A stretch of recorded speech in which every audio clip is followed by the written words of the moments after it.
Hello, everyone. Welcome back to the Southside Agenda podcast with Charlie and Zidaan. Hope you guys enjoyed last episode.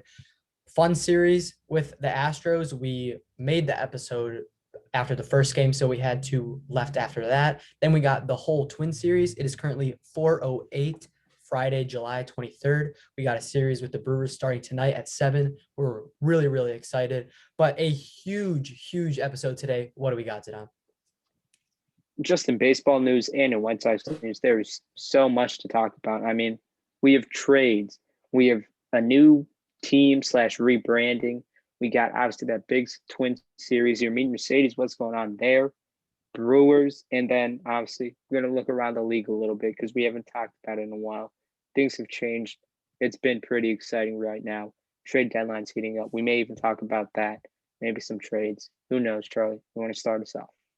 All right, so we're gonna start it off with the Cleveland Guardians. The Cleveland Indians, no more. The name will go into effect after the end of this season. So no more Cleveland Indians. And Zidane, before we go into the in-depth type of details, what are your instant thoughts on this name? Do you like the ring of it? How does it sound off the tongue? What do you got? You know, at first I was like, that's interesting, but researching it more, it has to do with like Cleveland's history. I don't know exactly, but if you do search it up, I think there's like certain statues separating the city called like the Guardians, and that's why it is. I also really like the logo and the font they've chosen. It is obviously a different name, different logo, but they've kind of stayed with the same type of color scheme, same type of logo. I I just like it. I think it's going to be interesting to see how Cleveland fans feel about it. But who really cares how Cleveland fans feel about anything? Nobody. As long as Shane Bieber's pitching there, they'll be fine. You know what? I'm happy with it. I'm happy with it. See, Charlie, as I said, I made a wrong prediction. I said that Indians slash the Cleveland baseball team at the time would be last in the division this year. I was wrong. Then we corrected it next year, and I was wrong again. The Cleveland Guardians, my bad, will be last in the division next year. Charlie, I think you share pretty much what I think. So, I mean, how do you feel about the name, the history, and do you think it will fit with like a major league baseball team?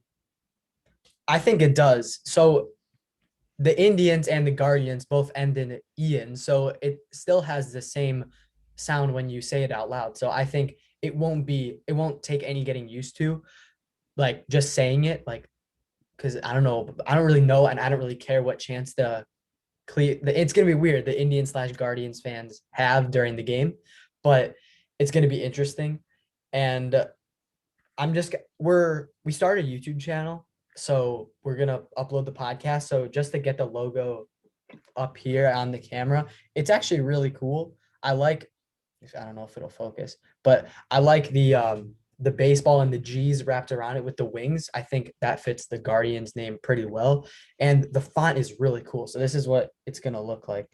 I don't know if it's backwards for you guys or it's just backwards for me on Zoom, but it's interesting and I like it. So Zidane, I know you were talking about like the history. So I got a quote here. So the owner, Paul Dolan, said the franchise sought a brand that strongly reflects the pride, resiliency, and loyalty of the Clevelanders. Dolan believes that the Guardians embodies those defining attributes while drawing upon the iconic Guardians of Traffic proudly standing outside Progressive Field on the Hope Memorial Bridge. So it is a statue, and I think it's sick. Like Guardians of the Galaxy is a cool movie, and I just like Guardians. It sounds really good, and it's like Guardians of Traffic. I think that's the saying outside of the statue. So it's pretty cool, but hopefully it'll take us a while to read Guardians when we look at the standings next year. So that's my take. And I'm sorry, we have to say this for the people who are like really mad about this. Like, come on, it's a name. And listen, the Cleveland organization, they felt it needed to be changed. So who cares? They changed it. Perfect. And Guardian sounds pretty cool as well. And if they were offending certain groups of people, then by all means, change it. It's all right. And Guardians is sick. I'm cool with it, but I still hate Cleveland. It's not going to change anything for me. But Zidane, you're mean Mercedes. He retired, then unretired. a super weird situation, probably the most fun couple hours on Twitter I've ever had. It was just awesome. Zidane, explain to the listeners the exact, how the events unfolded and what were your early thoughts. So obviously, Yermin Mercedes had one of the hottest months of baseball in April and continued that mostly through May until obviously that 3-0 pitch home run incident against William Astudillo. By the way, still an amazing home run. Do not regret it at all. Obviously, Yermin started to play worse, and people said, "Oh, it's confidence, it's Tony La Russa." But I think just major league pitching mainly just got adjusted to him. Who started slinging out his sliders more curves ball. It was just easier to pitch to him. And eventually he was sent to AAA. I mean, it was necessary. He started to heat up at the end, but he needed to be sent down to AAA. And he's been playing quite well there. I think he has like a 900 OPS in the games he has played and is currently still on the roster. We'll talk about that 309 eventually. average as well.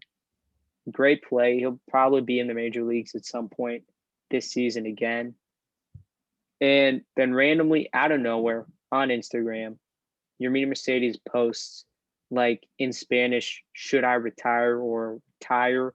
question mark. And people are like, "Hey, whoa, is he considering that?" And then he posts again and it basically says it's over. And he's like, "I'm so sorry, but like, gotta do it for my family." And,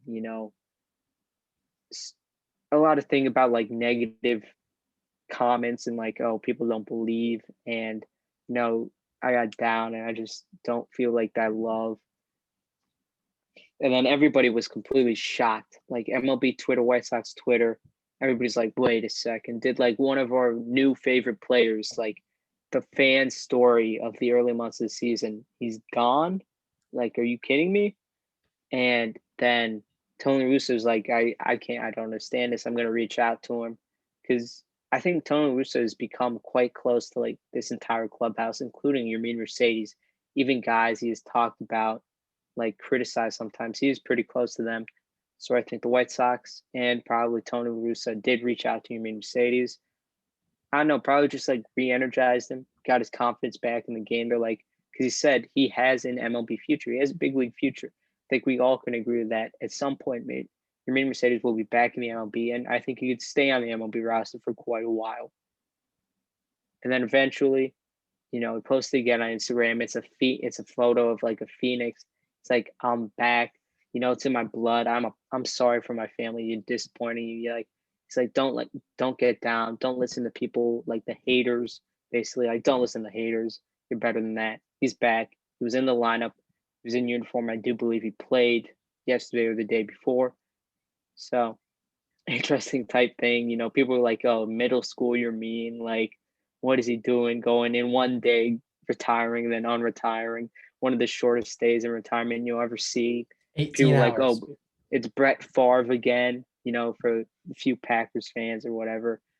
But I mean, interesting thing. I think really it's just a testament to like players' mental health in the minor leagues. I mean, we may have talked about it how like minor league pay is so little. I mean, They have to stay with other families. They're not treated well. They don't make lots of money.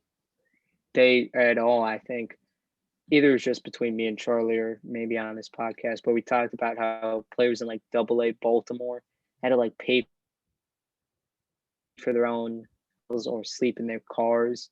Like minor They league they conditioning is pretty slept bad. they So slept they slept like in a hotel lobby. Like they rode a bunch of chairs. So they just put chairs in a vertical line and then put another row of chairs parallel to the first row of chairs and slept in between it with like pillows. It was terrible. Yeah. But go on.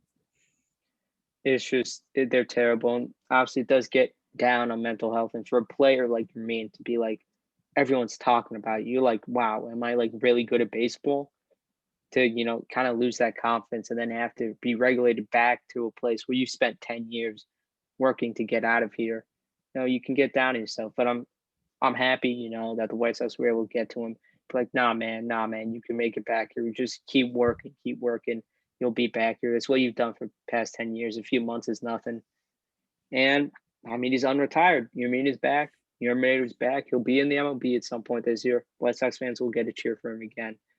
Charlie, what is your opinion on this situation? I kind of just summarized, but what do you think? Yeah, I mean, it's a really weird situation. And so the first Instagram post, so he posted on his Instagram story with the retire in Spanish with the question mark. Then a couple hours later, he posted on Instagram saying it's over on like the actual I don't know if you guys, whoever is listening to this, if you've been on Instagram, how posts work is it's a picture and then you can have whatever you want, right? But there's a picture of a black screen, then he said it's over, then you can have your own caption. And the MLB community later found out that this caption, he linked it with some other song. And he was really, I don't know, I was worried when I read this because it didn't seem like he was okay mentally, but I'm just going to read it. So he says, and it's a little weird because it was translated from Spanish to English and Instagram is weird like that.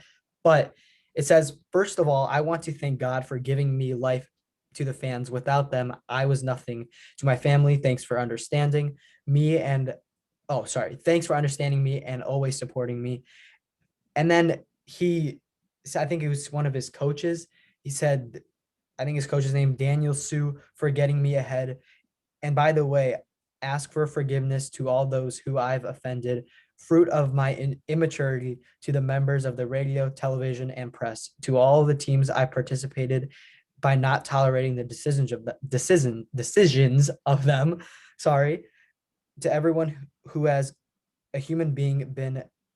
It's really really hard to read because it's just really weird. I failed and I apologize, and thus I have walked away from baseball for a while. God bless you. It's over. So it's it's really hard to read because of the translation, but you guys understood what it meant, and it was really really weird. And then he goes and posts the Phoenix 18 hours later.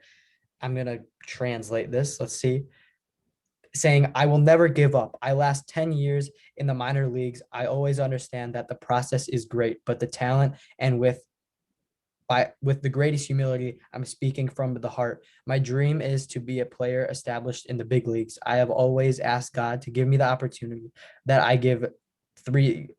he gave me 3 months ago. I owe it to my family, my organization, and my fans. I apologize. New mind.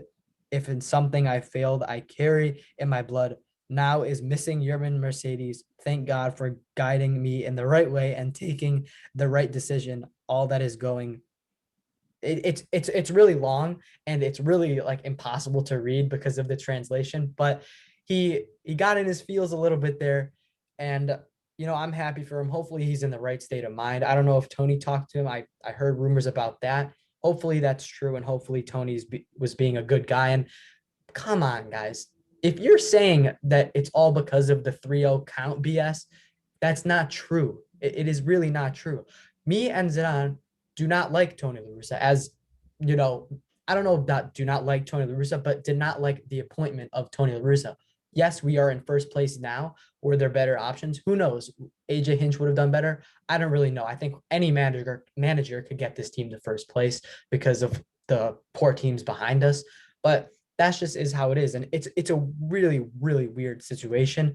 But he's back in Charlotte. Zidane, to answer your question, that he did play yesterday. So good news for him. And we'll see where it takes him. And who knows what's happening with this DH, universal DH, the collective bargaining agreement still has to be discussed. And he'll get a job. He's already shown it. So if you've shown it in the minors and majors, yes, majors for a month, but he'll definitely get the chance. And I hope the best for Yermin Mercedes. But Zidane, that's it for Yermin Mercedes. Twins takeaways, Zidane. Fun series. What was your first takeaway? One, I mean, we both have this, Charlie. We have to talk about it. This crowd, White Sox crowd. I mean, I saw someone on Twitter say, oh, the Cardinals and Cubs, at Busch Stadium, they sold like 34,000 tickets. White Sox are playing like the Twins, and you only get like 17,000. Bro, 17,000 sounds like 100,000. These people were going crazy. I mean, I've never like you see this sometimes, but Jose Abreu's 3-run bomb against the Twins to make it, I believe, 9-5 at that point. That atmosphere, those left bleachers where the ball landed, they were going insane, jumping up and down, screaming, putting their hands in the air. I mean, you don't see this at baseball games. Baseball games are usually, oh, let me get a hot dog, let me get a beer, sit down, chill. No, no, no, no, no. Not a guaranteed rate field, not right now, because we're a good team. These fans want to have some fun. It was insane. This entire series, really, but I think that was mainly the highlighting moment. So fun to see. They were going insane, and You see I it think at it really soccer helped the games. players. You do, and like every time, because those stadiums are like sold out, super big. They're all super invested. Every time they score a goal, absolutely erupts. But that's not what you see at baseball games, really, because baseball games, they're more chill than any other sport. Just that's how it is. You throw a pitch. Oh, nothing happened. Throws a pitch. That's just how it goes. But White Sox fans, bro, they're ready to have some fun. And I think it also energized the players. In 2020, there's just less motivation. Like the playoffs were great, I thought, last year, but they weren't just that interesting because up until the World Series and like I think NLCS might have had it, but you just had no fans. So like they're making great plays. Like Carlos Correa hit a walk-off bomb against the Rays or something. No Yeah, one really Rays. reacted because there was no one to react. But now fans are back. We're filling in stadiums. They're full. We'll be fine. Everyone's hopefully getting vaccinated. Once we're with that, bro, can't wait till October. Guaranteed rate field. That's gonna be fun. Charlie, I know you have that. What else do you have on this crowd effect on players? Maybe some other stuff. Then what's your second point? Yeah, I mean, it. The one word to describe the atmosphere is electric, and the South Side, it will get rowdy if we're facing the Twins. I mean, it was crazy when we faced the Astros. It's like 34,000 fans there, and that was an exciting series. But there was just one portion of fans in left field, and they were just going crazy for that Jose home run. Like in soccer terms, when you score a goal and everyone's going crazy, it's called limbs because you can see all these limbs flying. And that's exactly what happened at Guaranteed Rate Field when Jose hit that bomb. So like I've watched soccer my whole life. I'm a huge soccer fan. I know Zidaan is he's a big soccer fan as well. And I see that on a weekly basis watching soccer, but I don't see it at all watching baseball. And when I saw that, I was like, this team is legit and this team is ready for October baseball. I could just imagine a ALCS between the Red Sox and the White Sox.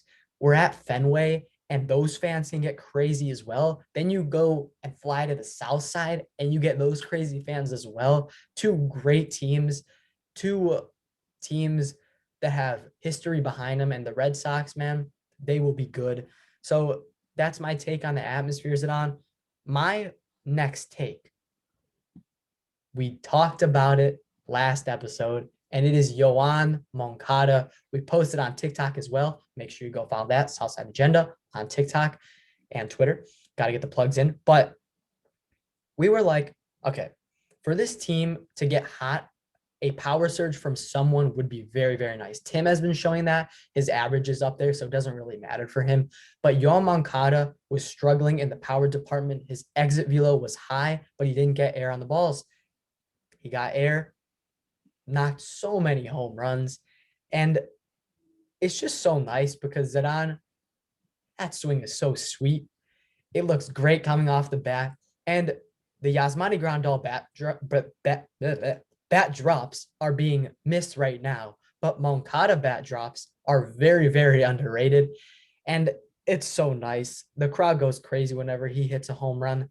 And it's so exciting for him to improve in that department because, listen, with a hot lineup and all of our guys back, we can win a World Series. It's really as simple as that. Zidane will tell you guys why we can win the World Series on the pitching side in his next point.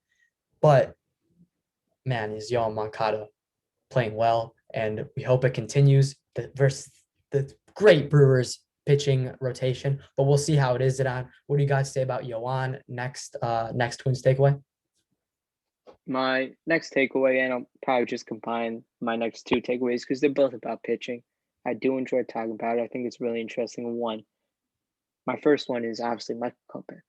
Michael Kopech. I mean, since about Baltimore, probably before the All-Star break when he returns from injury, we've just been talking about it all the time. All the time. You know why?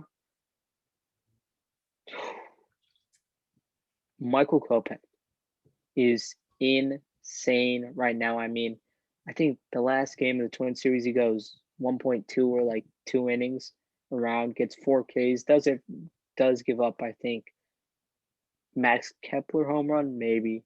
He gave up 1 run in that game, but he has just been insane. His control, insane. I mean, the stuff you always knew was there.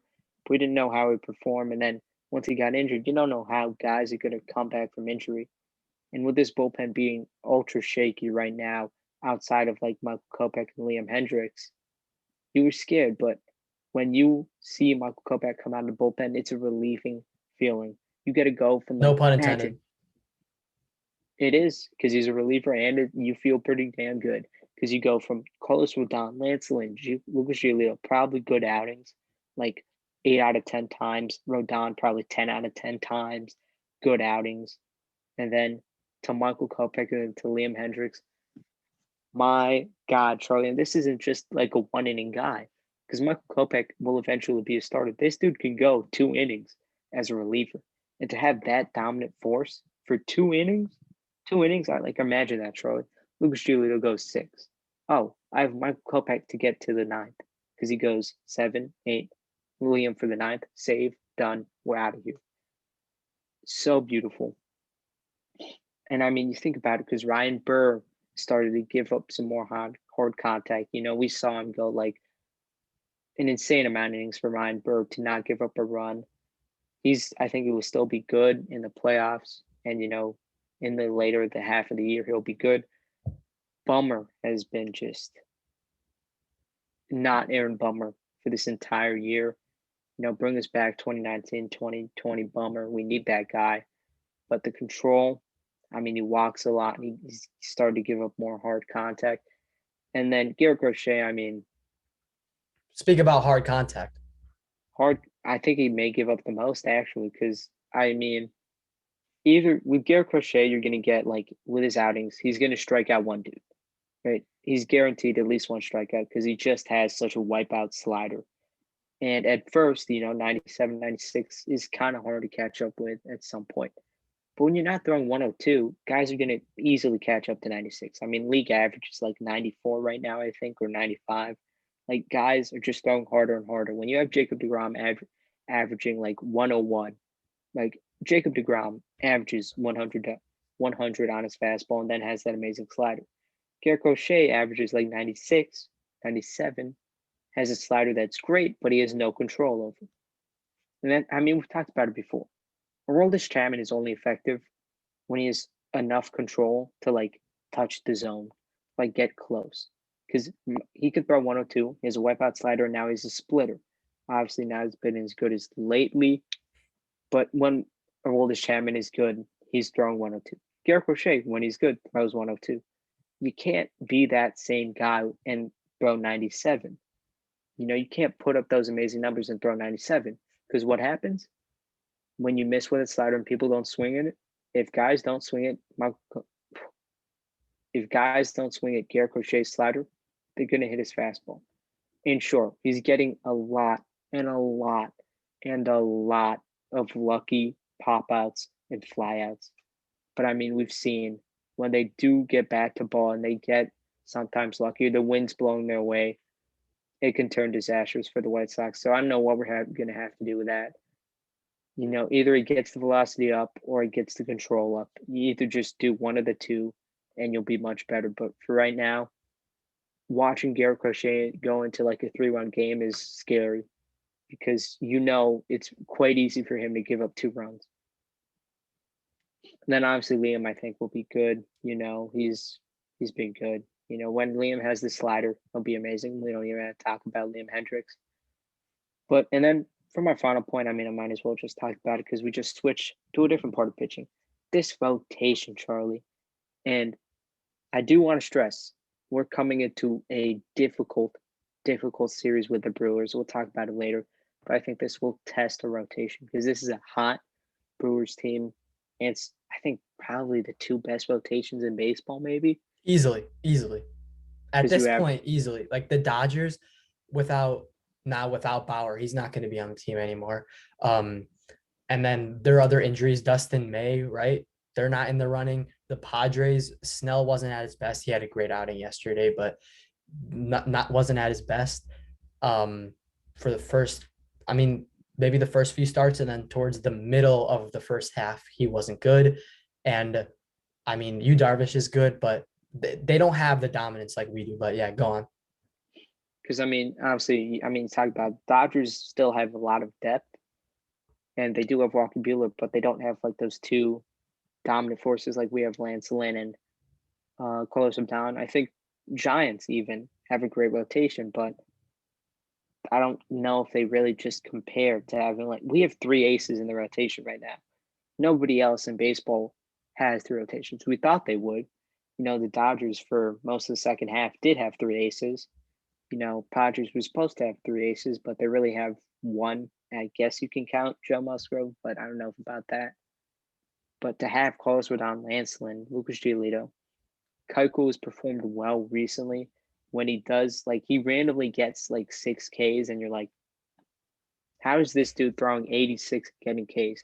He is just great control. And when he has, I think mainly his main pitch for his performance is the cutter. Has cutter. He's going to pitch well. And then Dylan Cease is averaging 11.7 K per nine. You know, ERA is a little up there, but he's, you know, like Dylan Cease, like 11 Ks, 3 runs. 11 Ks, 4 runs. Like His that's just for highs are Dylan very Cease. high and his lows are very low. Like he gets in that rut sometimes where he can't get out of it. And it's like you blink your eyes and it's like 3+ runs in like a matter of a couple minutes, a walk and a home run and a double. Like it's just not fun when he's at his low. But man, those highs when that curve is working, it is so nasty. One of the nastiest curves in the league. And the movement on the fastball, he can dot the fastball. And it's just annoying because if he was a little more consistent, I mean, this guy would be unstoppable, but he's still young and we don't know what we'll do in the playoffs, but I'm more than confident with Cease now. I will have to say that I was definitely wrong last year. I did not have any confidence in him, but who knows? Curveball, great. Zidane, what else? Well, I'll just talk about Dylan Cease a little bit more. I think his floor of, you know, his like bad starts has definitely risen throughout his years, and is at his highest so far. Like Dylan Cease's floor right now, I'd say he's given up like 5 runs. I think the first Houston series, he had a pretty bad start. Correct me if I'm wrong, but he I think I don't know if like I would call that a bad start. I mean, 10 Ks versus a really good Houston lineup is not bad at all. And I think is this. I'm talking about in Houston. oh, in Houston, no, that was not a good start. That is, I think, is low, and but I think that is much higher than his low like last year or the year before, because then he's given up 7. He's given up 6 runs like consistently. But now, you know, at the back end of a rotation, you got to be pretty happy with that. And even, you know, if, you know, we don't obviously, we're just speculating. If something were to happen with like Dylan Cease or Dallas Keuchel, you got Michael Kopech right there, ready. Ronaldo Lopez. Ronaldo Lopez, you know, for a 5. I mean, we've only seen 3 innings of like 45 pitches, but who knows? Who knows? But yeah, this rotation has just carried us even when the offense has been low. And I think we're seeing some power surges out of Tim Anderson, Yoel Moncada. I think Yoel Moncada has reached 8 or 9. I think 8 right now in the year. Tim Anderson is at like 9 on the year. Jose, I think, is up to like maybe 19. He's getting up there more. Jose Abreu has been super hot this month. has, I think, 21 RBIs, second to Max Muncy, I think in the month or maybe in the NL. I have no idea. But this is a good team, Troy. This is a really good team. I think the Twin series showcased like our problems, the stuff we're good at, and how we can find a fix around this team. And then I don't know, man, but this team can be good. And I know you're about to talk about it, but there are some holes to shore up on the team. So, Charlie, I think what are your two final Twins takeaways? Yeah, I have one left. That Moncada one was one of them. But switching back to the other side of pitching, which being the bullpen, is it's just great to get an arm right now. And I think you look at not the rotation, the Cubs, that rotation's bad. Sorry, Zidaan is very confused right now. The Cubs bullpen, and it is pretty good. They got some good arms. So Kimbrel, I think, is unrealistic for us. And listen, I don't really want to give up so much for him, but a guy that I think would be perfect is a Ryan Tepera. He's having a great season, and I think that's just a very solid move. I think the Cubs, by the way, guys, you guys need, if you haven't heard or you haven't watched or listened to the Pinwheels and Ivy podcast, they went live yesterday. They had a great podcast, lots of Cubs bullpen talk. And I'll be honest, that's where I got a lot of this information from. So you guys better go check them out. It's awesome. And they were saying, because it's a Cubs White Sox podcast, we got Matt on there, and K-Fids and Aldo Soto, the two Cubs fans on there, said that the Cubs were looking and are looking for young pitching. And is that a Jared Kelly that we would give up? Probably, definitely not for a Ryan Tepera, but we have like an Andrew Dahlquist type of guy, a guy lower on our prospect rankings. He is a pitcher and he is pretty young, and put like one more decent prospect in there, and that'll get you Tepera. And if we want to give up a little bit less, I think maybe an Andrew Chafin type of guy. I think that would be a solid move. And you wouldn't have to give up a lot. And guys in the Cubs clubhouse love Chafin. And I think I really admire the Cubs bullpen with Kimbrel, Tepera, and Chafin. But Chafin or Tepera, I would like Tepera, Zidane. What are your thoughts on that? And like, what would it take? Ryan Tepera is an interesting guy. I do believe he's in the last year of his contract or only one more. Kind of aging. I think he's 33, so you can get a good few years out of him. Having an amazing year. I mean, that cutter for Ryan Tepera, those fastballs, and he has a great slider too. And I mean, we've talked about how we needed to bridge the gap from our starter to Liam Hendriks, and that's how Michael Kopech has been so good. That's what the Cubs have done when their starters have been good, which is very rare, very rare. But recently when Kyle Hendricks has started out of that rotation, only him, like basically when they get a quality start out of a starter, like 1 out of 10 times, I'd say, because that rotation's ass, except for probably Kyle Hendricks. He's pretty good, professor. When he starts 6 innings, they get Andrew Chafin, Ryan Tepera, Craig Kimbrel. And I got to respect it because that's a pretty damn good bullpen. Three guys you get to use in certain situations. But Ryan Tepera, I like the move. He definitely fits into this bullpen. Easily can find a spot for him, with that kind of Michael Kopech role. When we're putting in Ryan Burr, Charlie, why wouldn't you just want, like, if you had Ryan Burr, I'd much rather have Ryan Tepera put in those situations for like those, if something happens like that 6th, 7th inning, put in Ryan Tepera. That's perfect with me. So, that's your last takeaway, right? Yeah, I want to go to another guy. This is also talked about on the Pinwheels and Happy podcast, another plug, but Richard Rodriguez. And before I listened, they live stream, this is Friday. So they live streamed yesterday, which is Thursday. And Thursday, obviously a huge, huge day on Sox Twitter. You have the Sox on 35th live stream, the From the 108 live stream, and the Pinwheels and Ivy podcast live stream. It was awesome.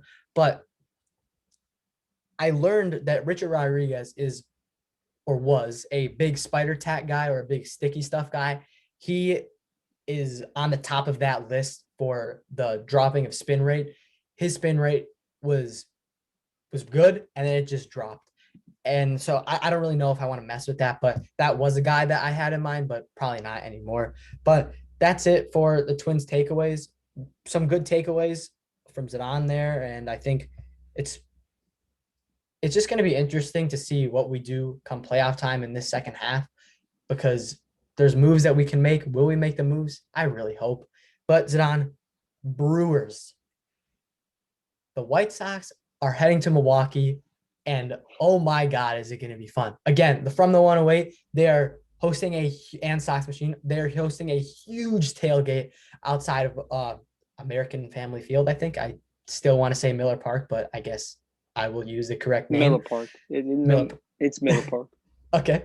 Glad we know how Zidane feels about that. But that tailgate's going to be awesome, and I can't go. I would be thrilled to go. I think Miller Park, I guess, to make Zidane happy, it's not a terrible stadium, and I really like the food, so I would definitely go. But we cannot go to that series.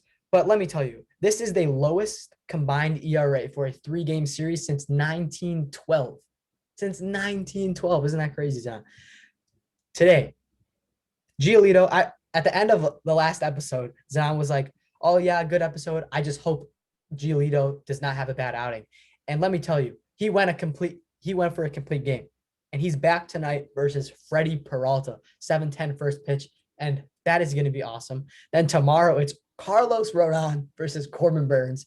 It makes me laugh hearing this. And then the last game is Lance Lynn versus Brandon Woodruff, and I think it is Woodruff. Yeah, it's Woodruff with their lowest ERA on the team. And oh my God, it's going to be fun. Just a short little previews on what are you looking for. And we talked about the pitchers, but what are some hitters to be scared for? Royals, or the Brewers, coming off a loss to the Royals yesterday, 6-3 loss. But Zidane, anything to look out for in the series? Willie Adames. That man has been raking for the Brewers ever since he came there in that Tampa Bay trade. I mean, I don't know his exact stats, but he is hitting pretty. So he's like two different dudes. Like it's two different seasons for Willie Adames. His race season, I think he's like batting under 200, like trash. Like we don't really need to lie. He was trash. On these Brewers though, Willie Adames is going off.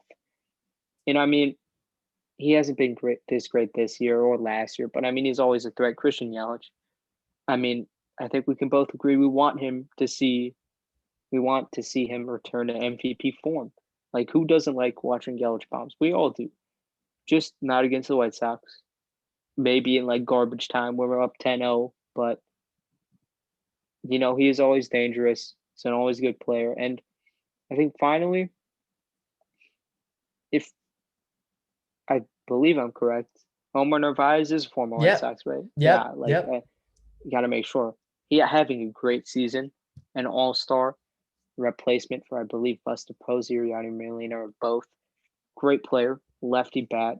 Does kind of scare me. I mean, he's one of their best pitchers. He does not pitch. One of the best that would not be fun on to the watch. team. You never know, man. Maybe he'd strike out 7. But a new Williams Astudillo. Yeah, I mean, Yermin, just get him called up for that one game. 450 out of through the roof. But what was I saying? Oh yeah, Omar Narvaez, great hitter, lefty bat. Does worry me a little.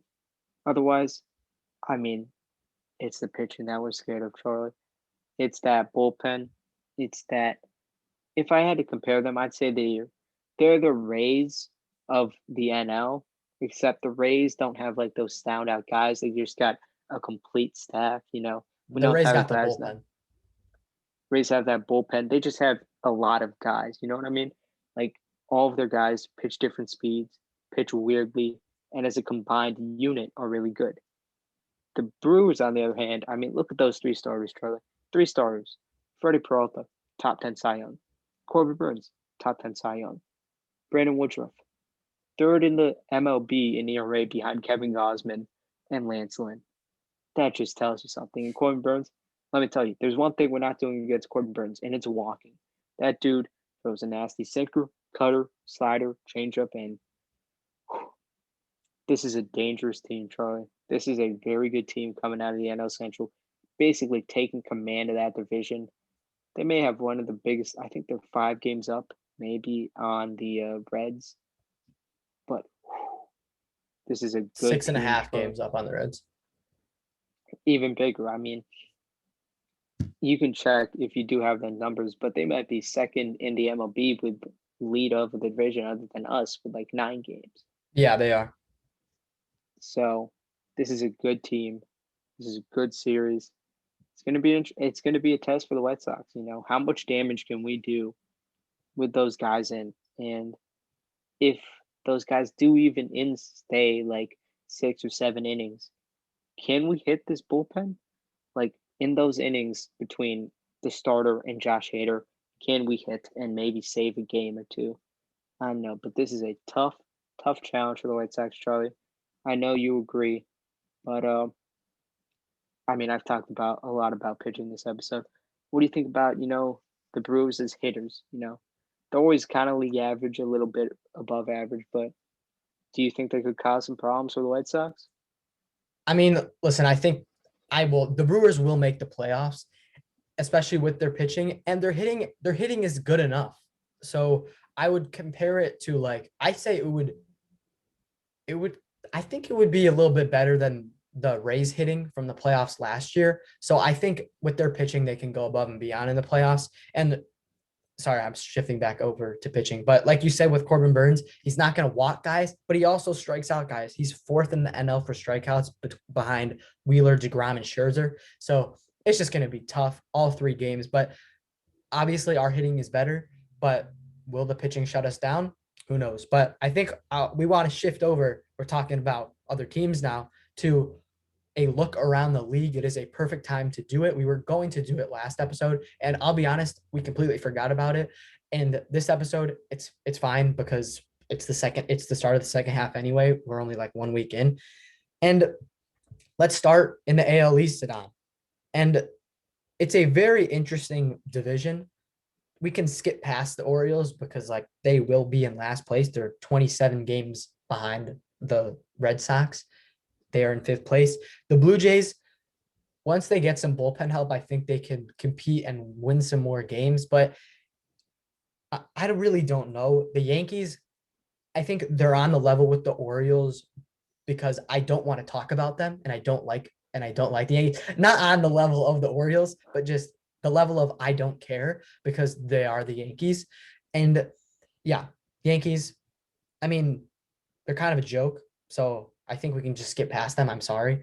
But the Rays and the Red Sox, they're 1 game. The Red Sox 1 game above the Rays in first place. The Red Sox, they're 5-5 in their last 10, and the Rays are 7-3 in their last 10. So the Rays showing some more form than the Red Sox, but the Red Sox bats, they scare me. And Zidane, I don't want to face either of these teams in the playoffs. That's how I put it. Zidane, I mean, what do you have? I mean, Red Sox are always dangerous. Chris Sale is coming closer and closer to making that return.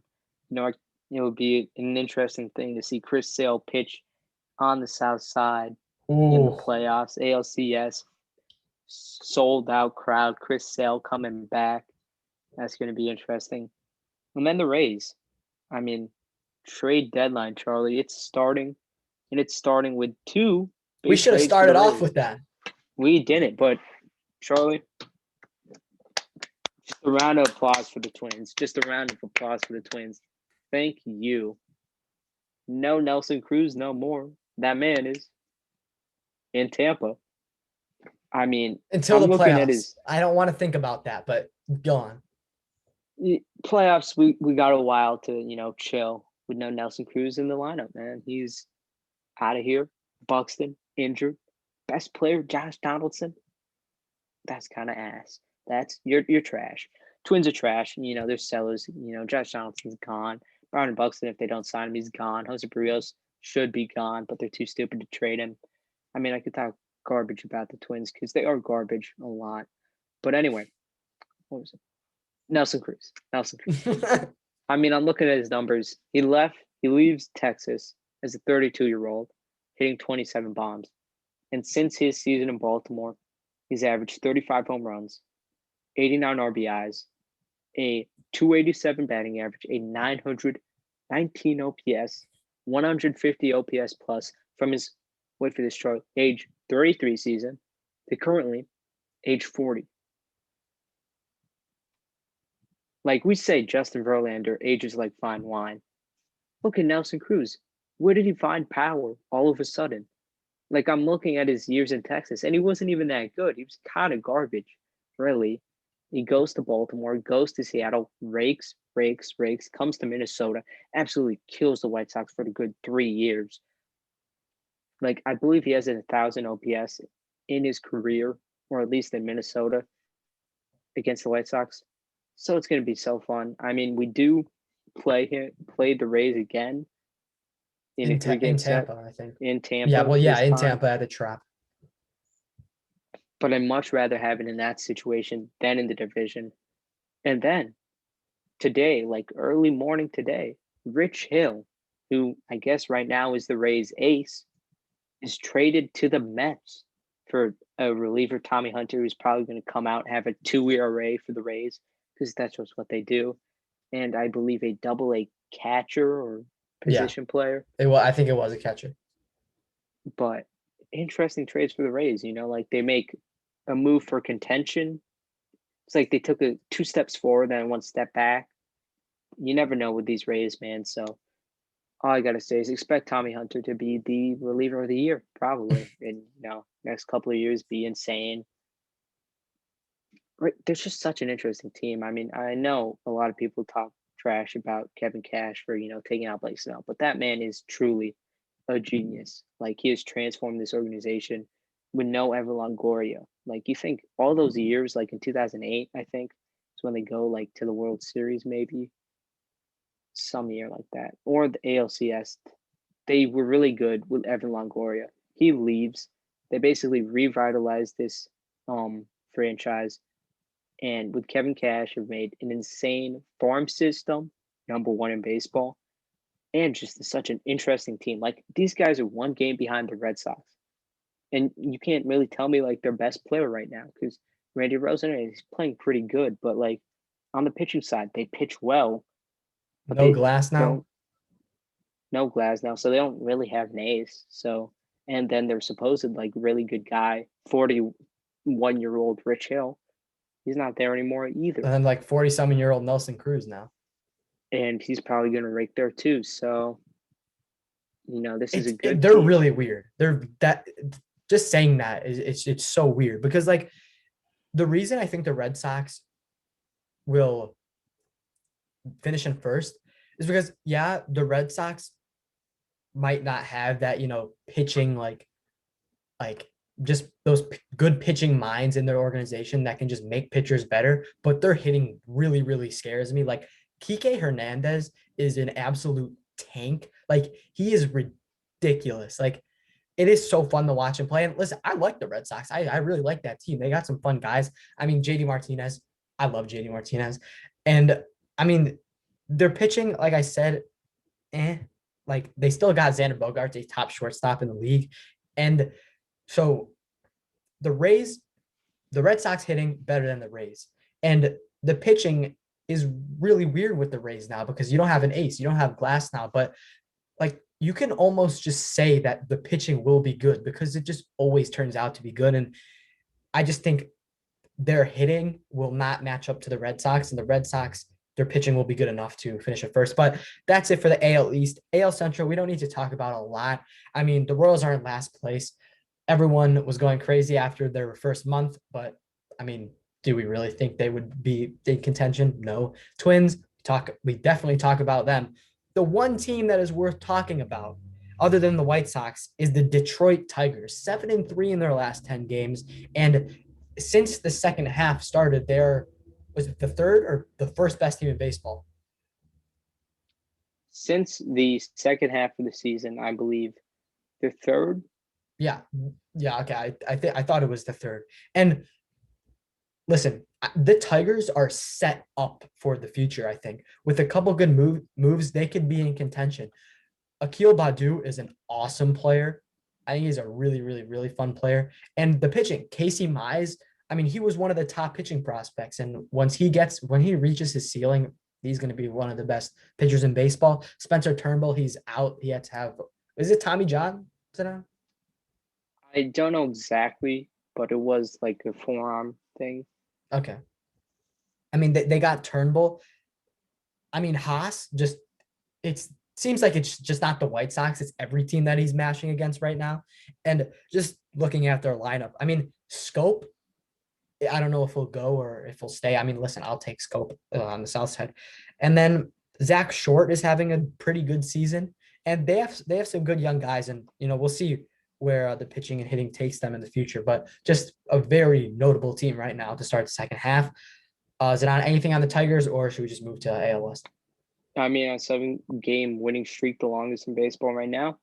AJ Hinch, they've shown some sparks in there. They've shown a, a clubhouse that still wants to be competitive, even when they're not. So, I think they're what we expected the Royals to be. Everyone was like, yo, look out for the Royals in like 2 to 3 years as a wild card team. Hey, look out for the Tigers, man. They've got the pieces, they've got some surprise players, and they've got the management, instilling a competitive winning mindset into that team. But now, Charlie, I think we go to the last division in the AL West. Houston, clearly on top right now, 2.5 games lead over the Athletics. Yeah. A's. And then also, Seattle Mariners have stayed competitive, continue to be competitive, 51-46 record. Then you obviously have the Angels, 10 games back. Shohei Ohtani's kind of quieted down a little bit. No Trouty. No Trout. He's soon to come back, but they haven't been good. And then Texas Rangers, absolutely trash. Don't need to talk about them. So, Charlie, what do you think about, kind of a 3-legged race, I'd say, for the AL West with Seattle far back, but still a competitive team? Yeah, I think the Mariners, we said in our division predictions, they are a sneaky team. They will be there this season. And that's exactly what it is. I mean, it is set up to how I predicted it right now. I don't know if it'll finish like that. I did predict Astros, A's, Mariners, Angels, and Rangers, but who knows when Trout comes back, Angels could go on a hot streak. But just to talk about the Mariners, they have a winning record. They're 51-46, which is pretty impressive. And just to go over their lineup, Haniger will hit you bombs. And Ty France, he's a sneaky player. And okay, JP Crawford is one of my favorite players in the league right now. This guy is super fun to watch. I see Zidaan agreeing with me right now. And he's a shortstop, and he'll be on that team for the next couple of years. And hopefully we can see him in the playoffs, because I love the Mariners. I think they're a really cool team. And I love Seattle Kraken, the new NHL team. So the vibe in Seattle is pretty good right now. They're 6-4 in their last 10. And the A's, Zidaan, I'm really not a big fan of the A's. I just don't know why. They've never really appealed to me. But I mean, they got Canna, Laureano, Matt Olson, and Matt Chapman. I mean, they'll be a sneaky team. Who knows if they'll be in that first spot, but I don't think anyone is passing the Astros. And listen, what they did was wrong, but it was so obvious that they are a good team with or without the cheating. And it's so obvious to see because they're the best hitting team in the league right now. And Yordan Alvarez is quieted down a little bit. What you say? You banged the trash can? Oh, of course, Charlie. Of course. Okay. I said it. I mean, what they did was wrong, but I don't really think it had a huge effect on them because they're a great team. I have to say, of course, they're amazing. They're an amazing hitting team. One of the best hitting teams in baseball. I think the best run differential in baseball, at least in the AL. White Sox were second, but I mean, it's just fun to make fun of them. People are like, "Oh, it's 2 years ago. Give it up already." No, I'm good. I'm good. As long as, and it's interesting because White Sox fans, I don't know why, but really hate the Astros. Those are some of the loudest boos I heard for the Astros. But it's just fun, I feel like every team's booing Altuve. Anywhere they go, it's like, oh, Correa, They boo Altuve, who's even kind of likable and can't really hate him, but everybody, it's just fun. And I mean, even the Yankees fans, even when they're not facing the Astros, I think they were facing the Phillies, and they were still saying F Altuve. It's just fun to hate one team. You always want a villain in baseball. Used to be the Yankees, but they're not good enough to be the villain. So we'll just take the Astros for now. And at least, I mean, I think that's where we head over. And everyone knew it, the most congested division to start the season and probably to end the season. That playoff race will be fun. I think that for those first and second spots, that's gonna be really fun. Um, the Braves got Jock Peterson. I really don't know what the Braves are doing, and I predicted them first. And I'm gonna tell you right now, they are not going to finish first. They do not look like a first place team. But the Mets, I think the Mets will finish first. I mean, I like the Mets. I really don't have anything against the Mets. I don't like the Yankees, so I tend to like the Mets a little bit more. I like the stadium. City Field's cool. The food's good. Nothing to really hate about the Mets. 5-5 in their last 10. But with a hot Lindor, this team is very good, I think, and a good first place team. Maybe not. It probably. Well, let's look at the worst first place team in baseball. But I mean, that's just how it is. I think just making the playoffs is a start for them. They got Cookie Carrasco from the Indians as well. When he comes back, I mean, that's going to be great. Do you know the timetable on that injury, Zidaan? I believe he's just recently started a rehab assignment, so I Okay. think 2 to 4 weeks. And then we go down to the Braves. You already talked about them. I don't really know, but the Phillies, I mean, they're a fun team to watch. Do I like Philadelphia sports fans? No, I'm just going to say that. Being a Bears fan, I really just I can't say Bears right now because it's just I can't say Bears Philadelphia because you just know why. If you're watching this, you're probably a White Sox fan. So Interesting you had to bring that up, Charlie, but yeah, continue. I'm sorry. But yeah, Philadelphia. I mean, Bryce Harper. I mean, they got some guys again, 5-5 in their last 10. Uh, coming off a loss yesterday against the Braves. But I don't really think they're not going to be in the race. I mean, maybe a couple of years. I mean, they got Zach Wheeler top in the league for strikeouts, but whatever. Or top in the NL at least. Then the Nationals. I mean, like every team is like there, but the Nationals are definitely not there. And I thought that they would like have a resurgence just like the Red Sox, but that's not looking possible. And the Marlins, I love Jazz Chisholm and they have a fun team, but they're not going to be there. So I think we just go straight to the NL Central. We talked about the Brewers Zidaan, but the Reds, Cardinals, and Cubs, they're having some interesting matchups now. What do you think? Before you go to the NL Central, I just want to say, at least for the Mets, with now a Lindor, I believe a bleak strain came out for a while. Jacob DeGrom, forearm tightness. It's going to be interesting, but they still have great top end pitchers. Yeah, But more anyway, injuries than that. It's crazy. they've been injured for like The whole all season. parts of this season. DeGrom continuously like a shoulder injury, a forearm. Like he's missed some starts, but every time he does come back, he has like 14 Ks, so no one really cares. But anyway, NL Central. This is a competitive division too. Like I think they're a lot like the NL East, but just a step down. Record, they're basically right up there. Brewers, strong, strong lead on this division. But the Reds, you know, they could be sellers, they could be buyers. They're one of those teams like in the middle. Who knows what they do? But Nick Castellanos, I believe, is out for like a couple weeks, but they still have a good team.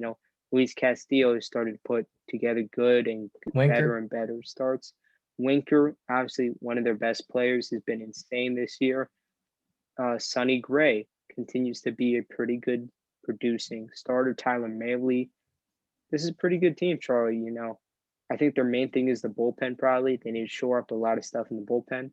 Then you look at the Cardinals. I mean, they have dealt with a lot of injuries too, but Arenado continues to produce. Paul Goldschmidt, I mean, you've just seen if you look at his stats, he's gotten really hot over the second half. I think he's going to finish well too. Dylan Carlson, I mean, that's a pretty good, talented team. Best defensive outfield in the league by far. Harrison Bader, I mean, every day, it feels like they're Tyler playing the O'Neill. Cubs. I mean, I look at ESPN all the time and like baseball scores and that stuff, but every time, like every Sunday night baseball, for example, it was an AL East matchup or the NL Central. And so I was like, oh, Cubs are playing the Cardinals again. And oh, Harrison Bader made an insane play. Like just every day, it's Harrison Bader, Harrison Bader. The band's a highlight reel of defense. But I do believe Jack Flaherty may still be injured. I don't remember what he went down with, but he hasn't played recently. So their pitching is really what has messed them up. And then Alex Reyes pitched really well, but then imploded against the Cubs. They came back, It was the game where Chris Bryant came out and we're like, oh, Chris Bryant trade, Chris Bryant trade. But then they came back to win. So everyone's like, oh, did that mess it up? Did we have like Chris Bryant to the Mets and then Cubs won? But and then to talk about the Cubs, who cares? Sellers, like there's no talent on that roster left by after July 30th. You have Anthony Rizzo, Kyle Hendricks. That's it. Because Kimbrel, everybody's saying, oh, as good as gone. Bryant, as good as gone. Baez is an interesting one because there are people interested in Javier Baez. He wants a big contract, wants $200 million for a guy who has struck out a Why do lot. people like him? I don't get it. Like it confuses me. Like Chris Bryant's an awesome guy, and Rizzo obviously because he's been on the team for so long. Contreras, yeah, whatever. Kimbrel's awesome, but why do people like Javier Baez? Like the fielding, I guess, is flashy, but he is not. He is not a good hitter. I'm just gonna say it. He has not been a good hitter, and I don't want him on my team. I am certainly not giving him 200 million. No, I mean, this year has been just worse. I mean, this year is just like a picture of Javier Baez. Great defense. He's a fan favorite because people do like him. He has a likable personality. You can't tell me that Javier Baez, other than like his hitting and this now contract stuff, he's a likable guy. He's Yeah, on par with Rizzo and Bryant. Like if he spoke English more, probably, but he is a really nice guy. Everybody likes him. But to pay that dude 200 mil, I mean, I'm not paying for just defense, right? And he does have a lot of power, but you just strike out so much. You strike out so much. You swing your pitches an insane amount, and it makes no sense. You're not getting 200 mil. I think one team will overpay him. I mean, he'll have good seasons eventually. We'll hit like 280 maybe, have like 30 bombs, play amazing defense, but that's like his peak. And then when he gets cold, and you want to pay that guy 200 mil. And then Pittsburgh Pirates, skip them. Charlie, NL West, how are we feeling about it? Best division baseball. Dodgers and Giants just wrapped up an amazing series. I don't know if you saw the highlights, but Kenley super close Jansen getting calls. booed out of the Kenley stadium. Jansen like choking people like Reggie Miller and Will Smith. I think walked it off. Mike Bomb. Yastrzemski played well.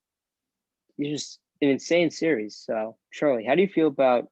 I mean, let's just talk about it. Giants, Dodgers, and Padres.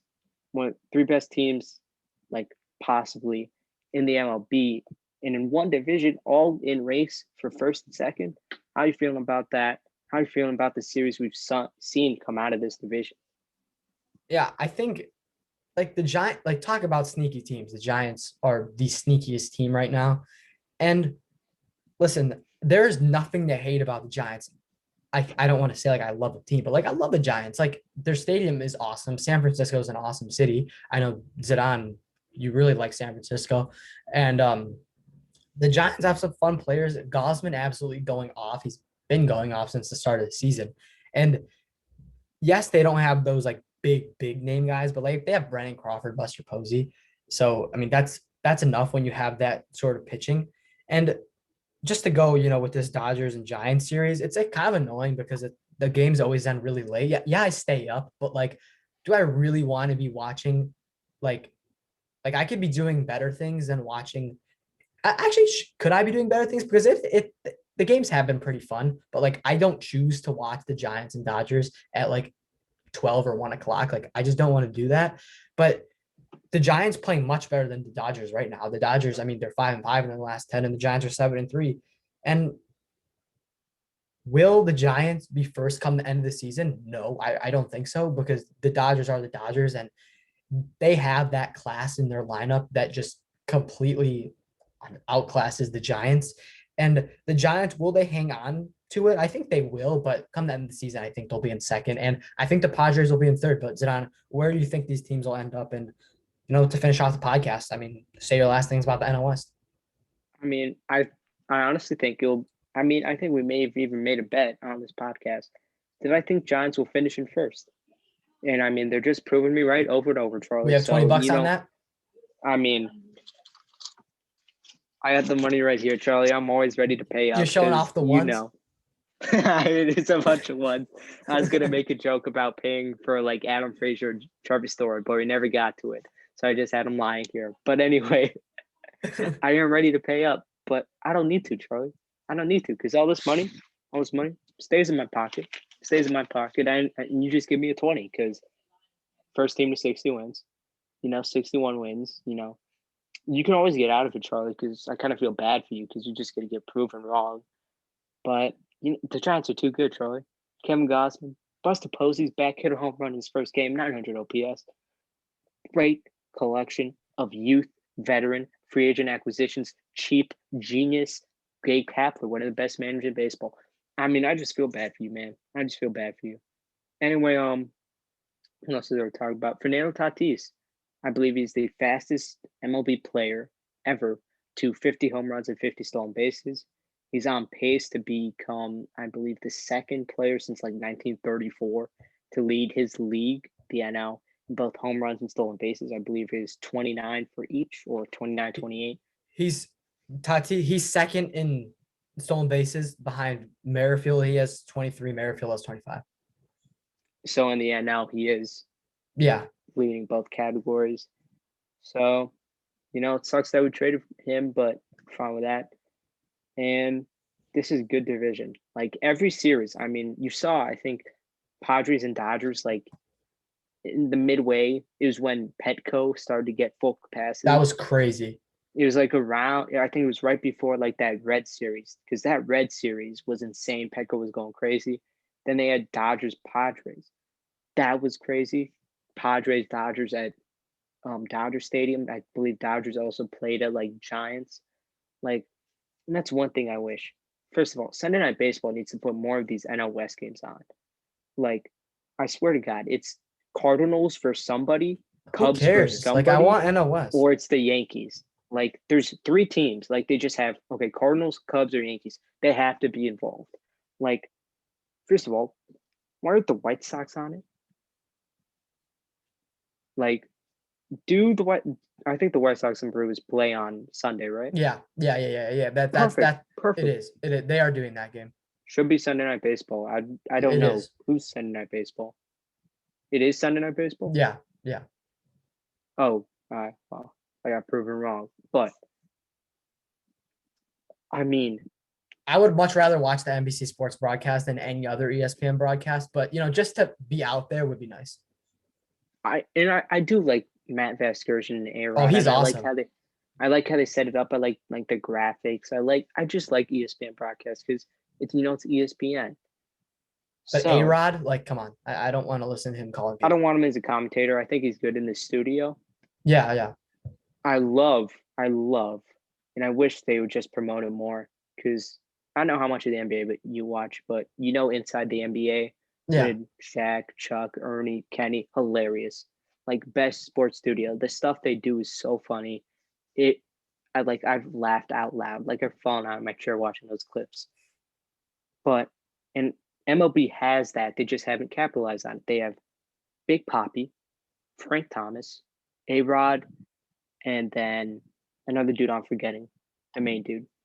Is Pedro Martinez? No, he does MLB Network stuff, right? He does MLB Network with Brian Kenny. And they're pretty good too when they do like their stuff. Pedro's great too, but like that's a great studio. But it's on like FS1. Bro, nobody watches FS1. People watch Fox, but then it's not there. And like they just need to use these studios shows more. ESPN, I think, needs to get like one other dude maybe. Like, because it's always A-Rod and Matt Vasgersian, and then they have Buster Olney. Is that how you say it? But either way, he's like their reporter dude. And then Jessica Mendoza, she's great too. but like I can't think of somebody. But they need like another personality there. Blue Perfect. So I think, at least for me, to end it off, just stop putting NL Central games on Sunday Night Baseball. Nobody wants to watch it. Like, I don't want to see Javi Baez hit a home run against the Cardinals and still end up fourth. Like, this is a third place and fourth place team on Sunday Night Baseball. What is that? What is that? Like, you have enough games. First of all, please, God, for the love of me, it's my final thing. Put NL West games on Sunday Night Baseball so I can actually watch them. There every time it starts in 9:10. That means you end at like 1 a.m. Like to watch a close game through 9 innings, that's like 3 hours. That's like 11, 12. Extra innings as well. I mean, like If they put it in extras, that's like two. Two for a baseball game. Two for a baseball game. two Come for on. anything. That's so ridiculous. So Sunday Night Baseball, put NL West games. Stop putting in essential games. Nobody wants to watch it. Nobody does. Cubs fans don't watch it because they pay for stupid marquee network like idiots. So, finally, and Sunday Night Baseball. Another Fix Zidaan your rant. program. And finally, how much do we need to get for Trevor Story, Charlie? How much for Trevor Story? Adam Frazier. I mean, I got this stuff right here. Here's Gavin Sheets. I don't care. Here's Garrett Crochet. Here you go, Charlie. Here you go. Here you go. Take my money. Give me these players so we can rate. Oh, also, I have an extra one. Richard Rodriguez. That's it, Charlie. What do you have to say, and do you want to end it off?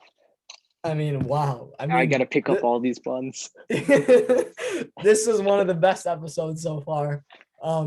Antics from Zidaan. Fiery Zidaan has showed up. But I mean, that's it. Got to cool down. Justin Fields MVP, baby. That's how Zidane's gonna sign off. He's not even in the camera anymore. But hope you guys enjoyed this episode. Series starts tonight with the Brewers. That's gonna be really fun. And if you're in Milwaukee, go to that Section 108 and Sox Machine tailgate. That's gonna be awesome. But thank you guys for watching.